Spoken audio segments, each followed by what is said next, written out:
자, 반갑습니다. 저는 영어 교육의 인생을 건 윌리엄입니다. 이번 시간에는 윌릭스 그래머 베이직 복습 강의 제12강을 한번 시작해 보도록 하겠습니다. 지난 시간까지 저희가 5형식을 끝냈죠. 그러면서 이번 이 품사의 역할을 들어가면서는 뭔가 개념들을 세로로 정리를 하는 것이다 라고 말씀드렸습니다. 그러니까 5형식은 종래에 개념들을 뭔가 가로로 보는 입장이었다면은 비유적으로 봤을 때 지금 이 품사의 역할들은 배웠던 것들을 한 번 더 배우긴 하는데 세로로 정리하는 그런 시간이었다 이렇게 말씀드렸습니다. 그래서 여러분들이 앞에 있는 강의들을 착실하게 복습을 하셨다면은 지금 여기 있는 강의는 뭔가 보너스 강의가 아닌가 이런 생각이다 이런 느낌이다 라고 말씀을 드린 바가 있습니다. 여튼 각설하고 이번 시간은 좀 더 간단하게 이 품사의 역할들을 이제는 조금 노트 필기를 한 번 더 해가면서 복습을 좀 해보도록 하겠습니다. 바로 한번 들어가 볼게요. 포인트 2에서 저희가 명사의 역할이 있다. 그 명사의 역할을 알아내는 것이 참 중요하다고 말씀드렸죠. 그러면서 동시에 명사에는 총 몇 가지 역할이 있느냐? 그쵸? 7가지 역할이 있다라고 말씀을 드렸습니다. 이 7가지 역할들을 여러분들 뭐 공책에다가나 이런 어떤 빈 페이지에다가나 한 번 더 적어보면서 복습을 하고 넘어가 보도록 하겠습니다. 그러니까 일단은 첫 번째 무슨 역할이 있었냐 보면 주어 역할이 있었죠. 그러니까 명사는 주어 자리 쓰이더라 이렇게 말씀드렸지 않습니까? 그건 다 아는 거고 그죠? 다음에 동시에 두 번째는 이 타동사의 그 목적어 역할이었다 이렇게도 말씀을 드렸죠. 됐죠? 자, 다음에 이 목적어는 타동사의 목적어도 있었지만 그쵸, 전치사의 목적어도 있었죠. 그래서 전치사 그 뒤따라서 그 목적어 자리에 명사가 쓰일 수 있다 라고도 정리를 했습니다. 그런 다음에 네 번째 뭐였습니까? 그쵸, 보호가 되겠죠. 근데 우리가 알고 있어요. 보호에는 총 2가지 종류가 있다. 그래서 주로 이렇게 비동사 뒤에 나오는 주격 보호가 있고요. 바로 이 자리에 명사가 쓰일 수 있었다. 이렇게 말씀드렸죠. 다음에 5번째는 그쵸, 목적어 뒤 목적격 보호. 이런 식으로 목적어와 목적격 보호가 같이 나오는 구조를 우리는 5형식 구조라고 말씀드렸습니다. 그래서 목적어 뒤 그 목적격 보호 자리에 그치, 명사가 쓰이는 것도 우리가 봤다 이겁니다. 맞나요? 다음에 6번, 7번 같은 경우에는 우리가 격이라는 말을 붙였죠. 그래서 뭐냐면 명사와 명사가 보통 이렇게 나란히 나오는데 한 번씩은 이렇게 콤마를 찍는 경우도 있어요. 이랬을 때 그쵸, 동격이 있었다라고 말씀드렸습니다. 이 동격의 명사는 앞에 있는 명사가 아니라 뒤따르는 이 명사를 우리는 동격의 명사라 부른다라는 것이죠. 그래서 6번 뭐였습니까? 동격이 있었죠. 자, 그런 다음에 7번 같은 경우에는 무엇이 있었냐면은 그치, 명사가 나오고 어포스트로피 s를 찍고 그 뒤에 명사를 또 한 번 적는 것이죠. 이렇게 했을 때 우리가 소위 말해 이 어포스트로피 s 앞에 있는 이 명사 있죠. 뒷명사 말고 앞명사. 이 앞명사를 그쵸, 소유격의 명사다. 소유격 이렇게 우리가 정리를 했다고요.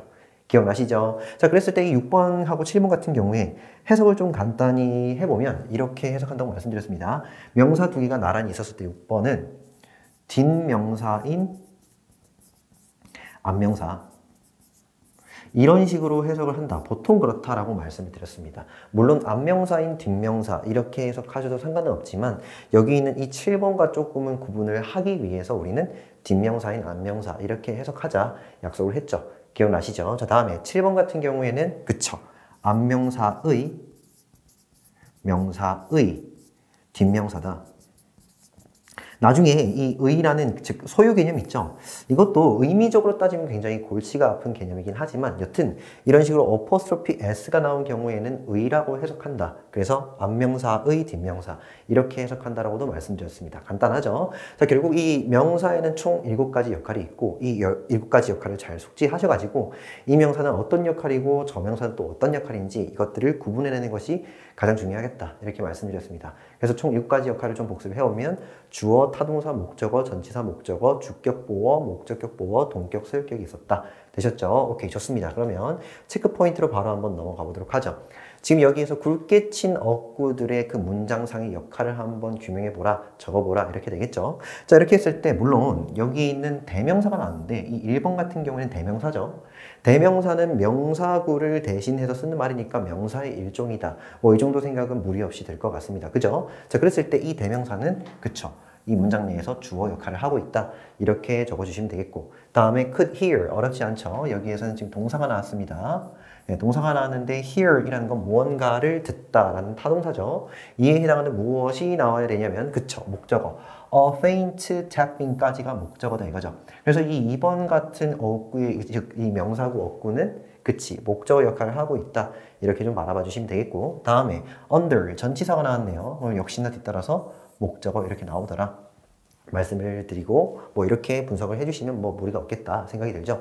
자, 최종 해석 한번 해보도록 하겠습니다. They 그들은 could hear 들을 수 있었다. 우리가 이 could라는 것은 can의 과거형으로 우리 잘 알고 있으니까 할 수 있었다 이 정도로 해석을 좀 해주시면 되겠죠. 할 수 있다가 아니라 근데 무엇을 들을 수 있었냐면은 그쵸 a faint tapping 그래서 희미한 태핑 두드리는 소리다 정도의 뜻이죠. 그래서 뭔가 미묘하고 희미한 두드리는 소리를 들을 수 있었다 이겁니다. under 어디 아래에서 정도의 뜻을 가진 전치사죠. 근데 어디 아래에서?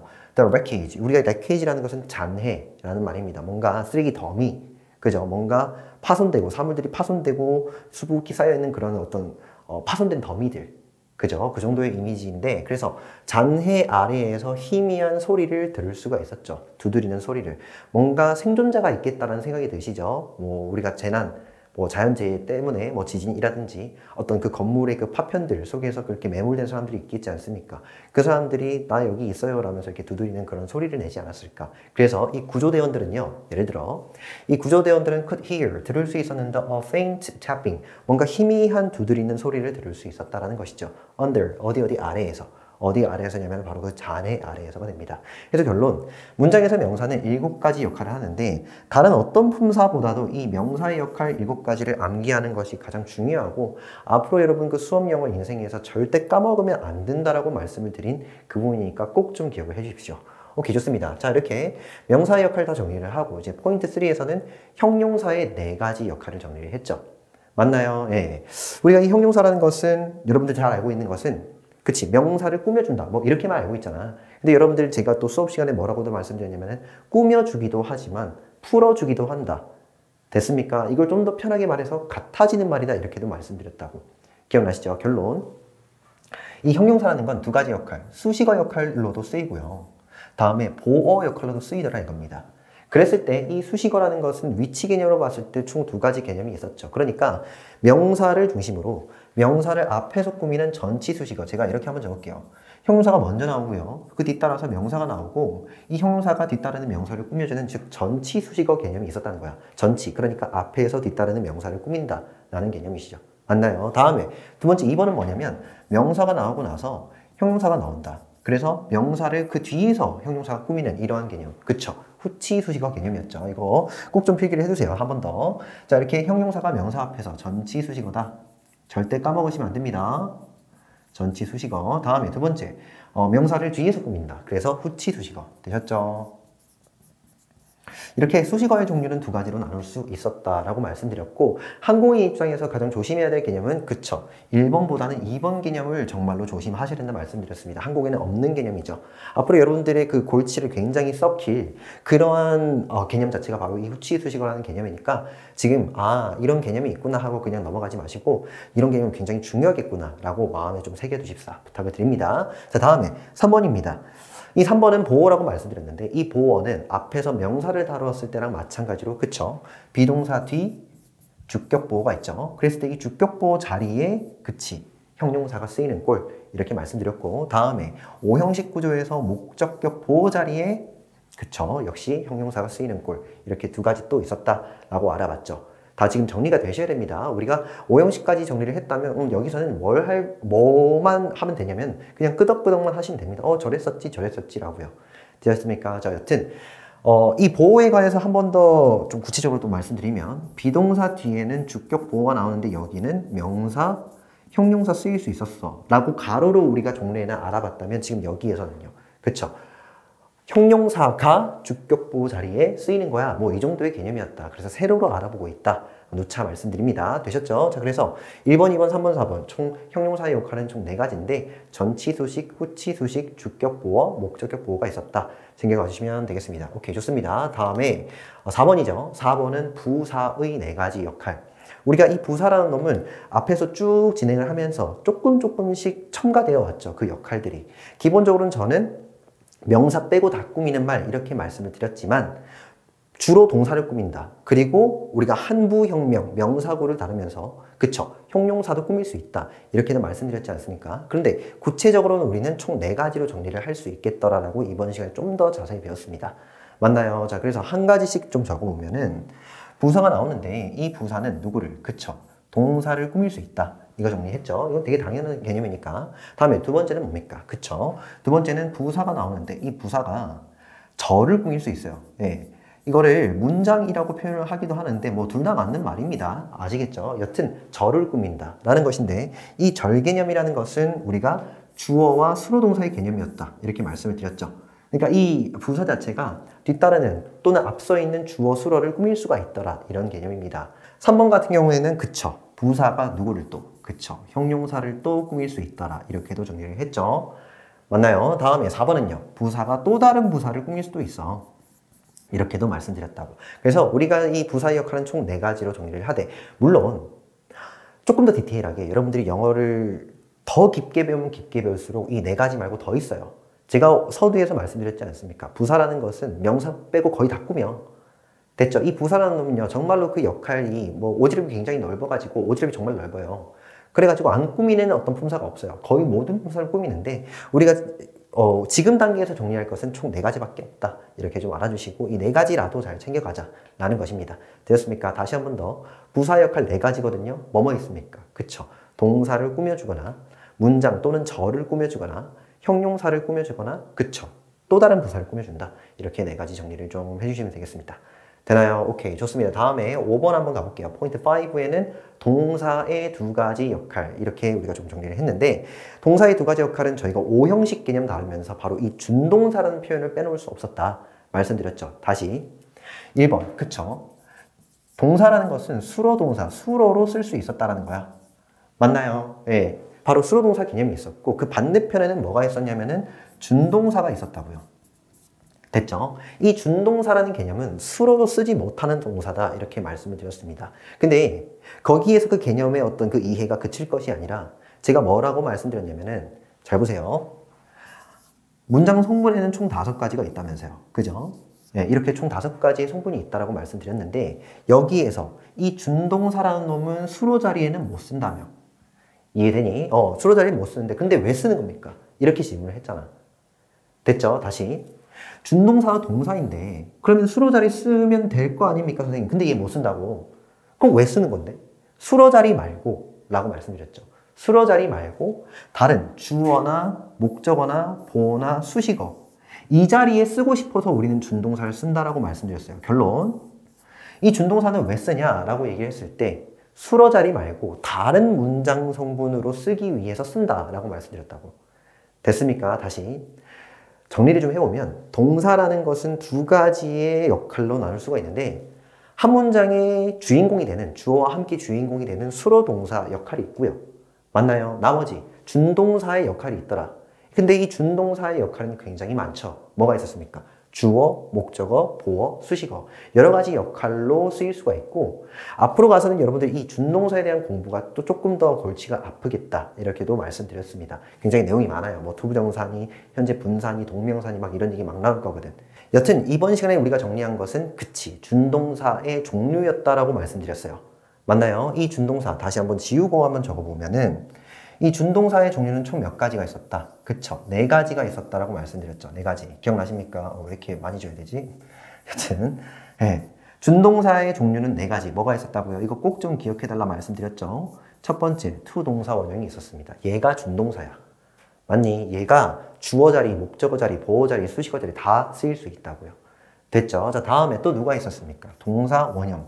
이게 문법적으로는 우리가 원형 부정사 이렇게 부르거든요. 원형 부정사 이렇게 부르는데 집어치우고 그냥 우리는 동사 원형이다 이렇게 부르자고요. 됐죠? 자, 다음에 동사 원형에다 뭐 붙인 꼴이냐면 바로 ing를 붙인 꼴. 이것도 용어 그 용어가 굉장히 많아요. 이것을 부른 용어가 굉장히 많은데 뭐 동명사니, 현재 분사니, 분사 구문이니 여러 가지 용어가 있는데 우리는 집어치우고 그쵸? ing라 부르자 이겁니다. 이런 게 ing입니다. ing. 되었습니까? 그리고 마지막 누가 있었습니까? 보통은 동사에다 ed를 붙이는 꼴인데 ed, e랑 d 있죠. 보통 우리가 과거형으로 착각하는 그거 있잖아. 근데 저는 편의상은 얘를 pp라고 적겠다라고 말씀드렸죠. 맞나요? 그래서 준동사의 종류는 총 몇 가지다? 네 가지다 이겁니다. 누가 있었습니까? to 동사원형, 동사원형, ing, pp 이렇게 있었고 우리가 어떤 문장에서 이 to 동사원형 또는 ing 등등이 나왔을 때, 즉 준동사가 나왔을 때 만만치는 않겠다라는 생각을 좀 가지셔야 된다고 또 말씀드렸습니다. 됐죠? 오케이, 좋습니다. 다음에 자, 그래서 마지막 그 체크 포인트 2를 한번 면밀히 보고 맞춰보도록 하겠습니다. 2번입니다. I found out something very interesting last night 정도 되는데 자, 나는 found out. 여기서 found out은 find out의 과거형이고요. 그런 다음에 여기 있는 find out 자체를 두 단어짜리 타동사로 여겨주시면 괜찮겠다 생각이 좀 듭니다. 그럼 여기까지 목적어 취급되겠죠? 자, 여기까지만 좀 해석을 해보면 나는 found out, 발견했다. 무엇을 발견했냐면 무언가를 발견했다. 이 정도로 해석할 거 아니냐고. 됐죠? 자, 이렇게 했을 때 이 found out에서 얘는 동사긴 한데 무슨 동사냐? 그쵸? 수로 동사죠. 왜요, 선생님? 앞에 지금 주어 있잖아. 앞에 이 주어를 풀어줄 수 있는 수로 동사다. 이렇게 말할 수가 있겠네요. 맞나요? 자, 그런 다음에 여기 좀 뒤를 보라는 거야. 무슨 말이냐면 여기 지금 ing 붙어 있죠? 얘가 바로 뭘까요? 그쵸. 준동사 중에서의 그 ing가 되겠죠. 그죠? 자, 이때 이 ing는 뭐냐 이겁니다. 뭐예요? 그치. 앞에 있는 something을 꾸며주는 수식어다 이겁니다. 무슨 말이냐면 다시 여기 있는 interesting 있잖아. 얘 뜻이 뭐냐면 이거거든. 흥미로운 이렇게 해석을 할 거란 말이야. 얘 뜻이 뭐라고요? 흥미로운. 얘는 뜻이 뭔데? 무언가. 다시 얘 품사 뭐냐면 명사일 거 아니야. 됐죠? 이거 그대로 한번 해석해봐. 뭔데요?